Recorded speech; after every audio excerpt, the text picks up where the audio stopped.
In today's video I want to talk to you about a couple of functions on this OM system, OM-1 camera, that I often use in my videos, and I often get questions about these functions. So I just wanted to share to you how I access them, why I access them, what they do, and how they can help you to make better images. So these are just some questions that I've received over the past 1 year from people watching this channel on how they could do that, and I just put them in this video. So I hope you can use these functions, and let's quickly dive into the first function that will probably help you to make a better image with this camera.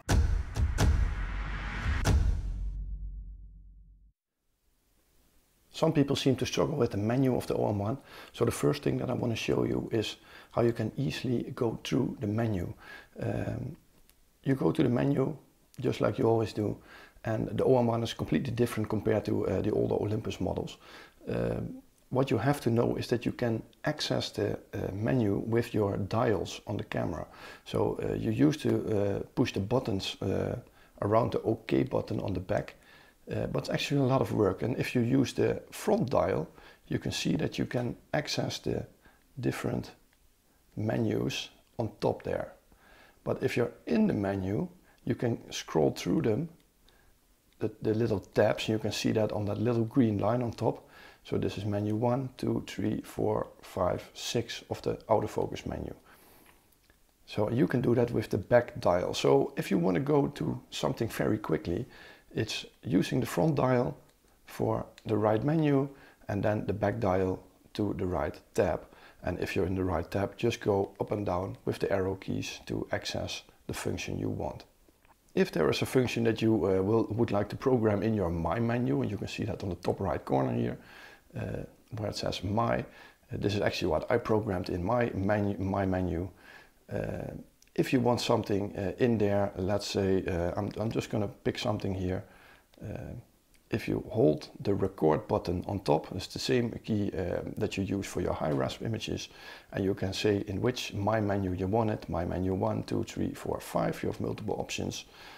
Let's say put it in menu 2, and now let's go back to My menu. You can see we have a second tab now. You can see it on the blue line on top, My menu 2, and there it is. And if you want to delete it, just press the record button again and delete this item. And it's gone. Now you can see that My menu is only one tab because I only have 6 functions in that My menu. So the next function that I want to show you is the loop function. I use it a lot in the field, and a lot of people ask me how I access it, because I've assigned it to a specific button on the camera, which is, in my opinion, very easy to access. So let me show you in the menu again how I programmed it and what you can do with this loop function. Push the menu button, you go to the settings wheel on top here, and it's actually in the first tab. And the top function, it says here button selection. Yeah, mine is in Dutch, but it is this function. Button functions. And here in this menu you can program every key to your specific needs. And what I did, I used this. You can see there are 2 buttons next to the lens here on front of the camera. And the bottom one I assigned to the loop. You can just exit it with the access it with the OK button, and you can choose here which specific function you would like to have on that button. So I programmed the loop function here. So what can you do with the loop function? If you push that button, which I assigned to that front button that we just seen, so you can see you get a little green box when you push that button, and if you push that, you can actually select the area that you want to magnify here. So let's say we want to magnify on this part here. We push the button again, and now the camera zooms in to this specific area. And if you use the back dial, you can even zoom in further or less further. It doesn't actually matter if you use the front or back dial. I see that now. So what you can do now is just manually focus on these points, and you can see the camera is a little bit shaky, but you can see that you can see the focus of this specific area, so you can focus exactly to the point that you would like to focus on. And then if you're finished, push the button again and you just push the shutter and you will take the picture with the focus exactly on that point that you wanted to do. If you want to exit the zoom function, you can see there's still this green square in the screen. Just push the OK button. So don't push the button again for the zoom function, because it will only zoom in again. So if you're finished, push the OK button and you will leave and exit this function. There's one more way to access this magnification function. If you go to the menu, once again to the AF menu on top, and you go to the tab number 6, so that's completely on the right side, then the top thing says manual focus assist. If you do this and you have here the enlargement function, I have it off, but you can turn it on here. And if you see what will happen, at the moment you switch to manual focus, which I have the camera in at the moment, when I start dialing on the focus ring, you can see the camera automatically accesses this enlargement. And again, you can unzoom with your back dial or zoom in further until 14 times magnification, and the minimum is 3 times. So you can really focus like that, but there's no way out of this. So the only way to get out of it again is go to the menu, manual focus assist, enlargement, and turn it off. Now that we're in this menu, another thing that people frequently ask me is how I get these red dots in my screen. That's actually here the focus peaking. If you turn it on, you can see when I start dialing, you can see these red shapes appear on the edges where the focus is at that point. So you can very easily dial the focus exactly to the place where you want to, and especially when you're using ND filters or when it's dark, this is a very handy tool. It's based on contrast, and it works pretty good actually. But just remember, you can only see those red indicators when you're in a manual focus mode. For example, if you're in continuous autofocus or continuous autofocus tracking, you won't see them. Single autofocus, you won't see them either. You can see here when I try to focus, but when I start using the manual focus, so I'm overriding it now with my focusing ring, you can see that they are appearing again. So when I autofocus, you see there are no red dots. When I do the micro adjustments for myself with the manual focus ring, these red dots appear again. So one more setting that you can adjust for the peaking, if you go to the tab 6 of the autofocus menu again, and you go to the second function, so we were just in the top one when we turned on peaking. If we go to the second option, peaking settings, you can adjust the color. For example, if you are in an evening where doing some evening photography with lots of red, orange light, it might be difficult to see those spots. You can adjust the color here to white, black, red and yellow. You can also adjust how intensely you want to see them. So it can be low, normal or high. So I always have this on high to make sure that you can easily see them when you go through your focusing. So the next function that I sometimes use, and it's actually a bit difficult, but there are people using the hyperfocal distance all the time. And there's a very neat feature in this camera. First of all, you can access right here. You see I've got it set to pre-manual focus at the moment. If you go to the menu again, autofocus menu, and the tab 6, there is a preset manual focus distance. What you can do here is you can actually adjust the distance for yourself. So if you know what the hyperfocal distance is of a specific area, let's say it's 20 meters or 30, you just dial in 30 meters here, push OK, and now we've set it to 30 meters in this situation. So we go back to this menu, we have it set to pre-manual focus, and then you just push the shutter. Yeah, another trick, a very common feature of the OM-1 is the high-res function. You can access it when you push the record button on top of the camera. You can see here, if I push it, you will see on the left top corner there's this, these little squares are appearing. You can see if I push it again, it's gone. And if I push it, you can see it's back again. You can actually shoot high-res images out of your hand and from a tripod.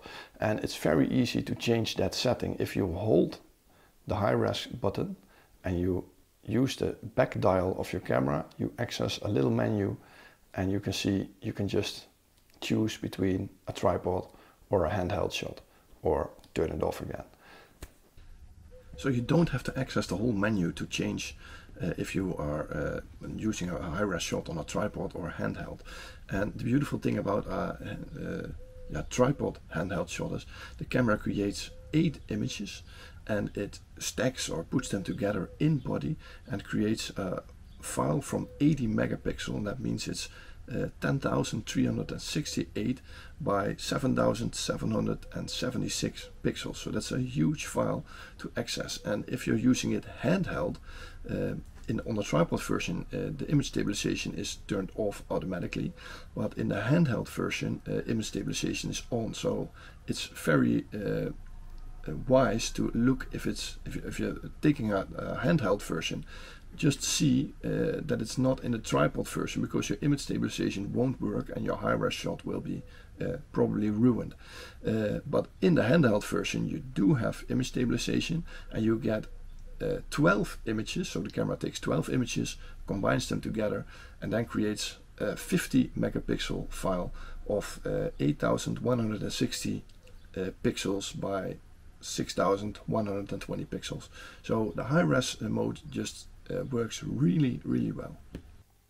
Most people probably only use the auto white balance function. I definitely do, but there is a way to adjust the white balance on a RAW file. So for example, if you change auto white balance to sun or shadow, the RAW file will stay flat.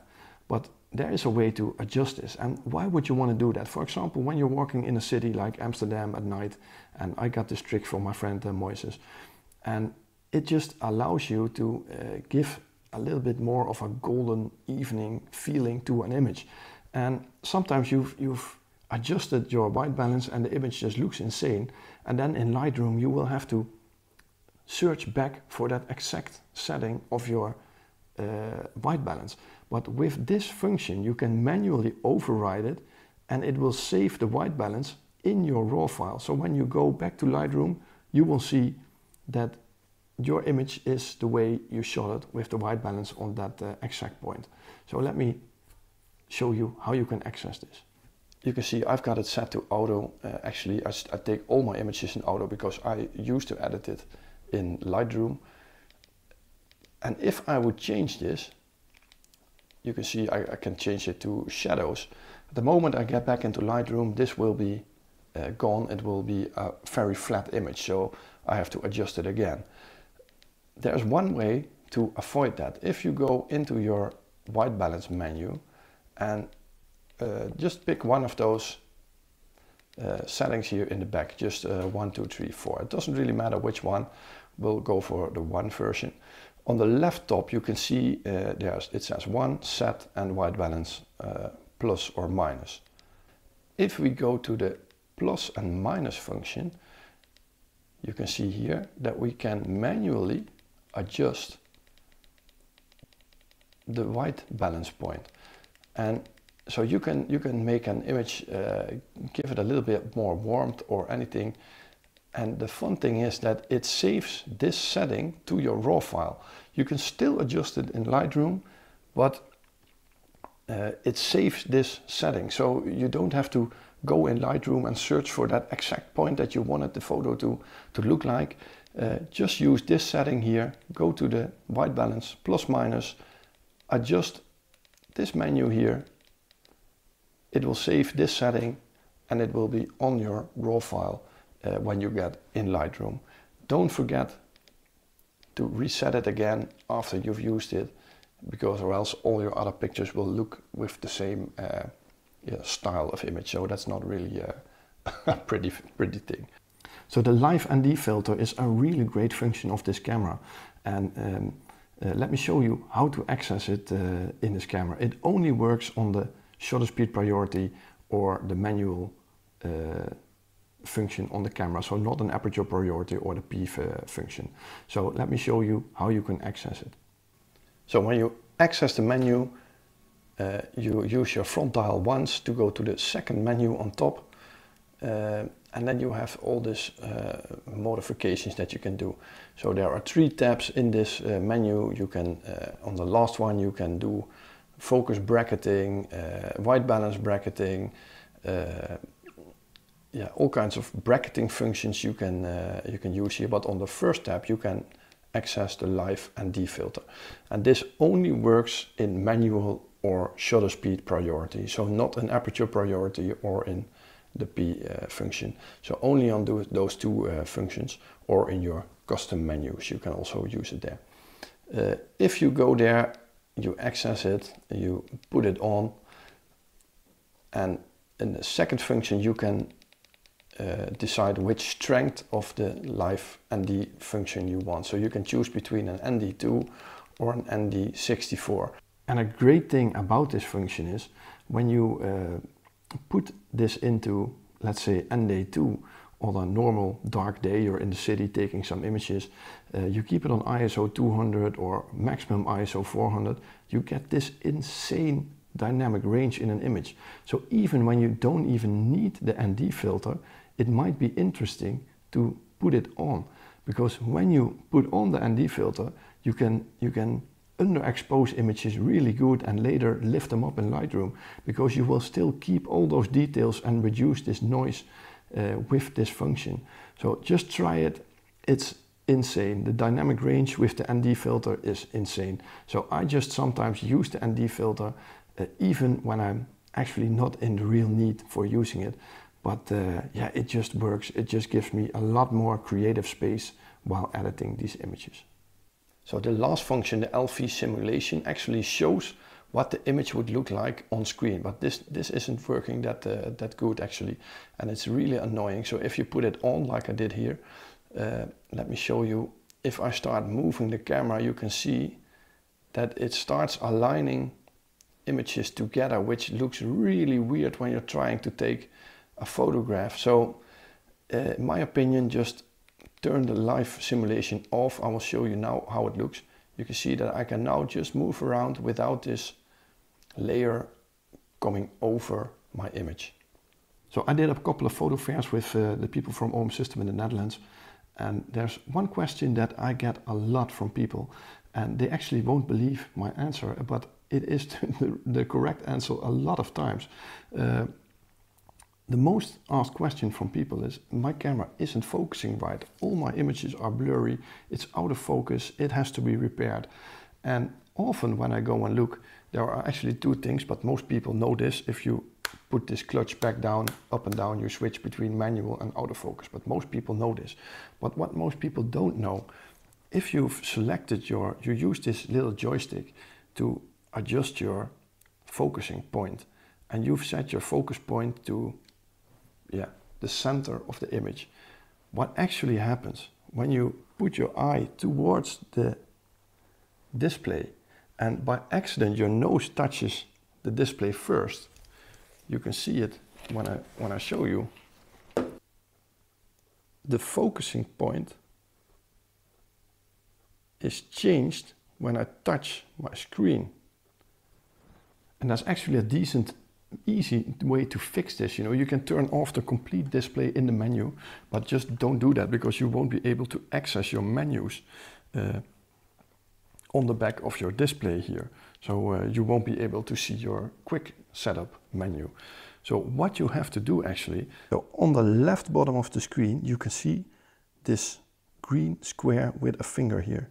If you push that, now when you touch the screen, the camera takes a picture. If you touch it again, it disables the back of the screen for touching, but you can still, let me show you, access the menu. And the touching also works when you're in the menu system. It just enables you to touch the screen when you're out in the field, and you can easily turn it back on again here. So this adjusts the focusing point. This allows you to take an image, the camera with the finger, and the camera with the forbidden sign means it's disabled for touching. It only works when you're in the menu. And this just helped so many people. So make sure that if you're having some blurry photos every now and then, to check that box and make sure the display is disabled for changing that focusing point. So I hope you liked this little tips and tricks video about the OM-1. These are just questions that I got by mail over the past year when I used this camera, or underneath these YouTube videos or anything, or during workshops, for example. Yeah, if you have any more questions, send them to me. I will do anything to help you try and fix it or solve it or explain to you why things are happening. And maybe I'll make another video with your question later on. Yeah, for now, thanks for watching. I hope you liked the video. If you did, don't forget, push the thumbs up button, and there's a little subscribe button underneath the video. If you push that and select all on the notification bell, you will get a message when I release my next video.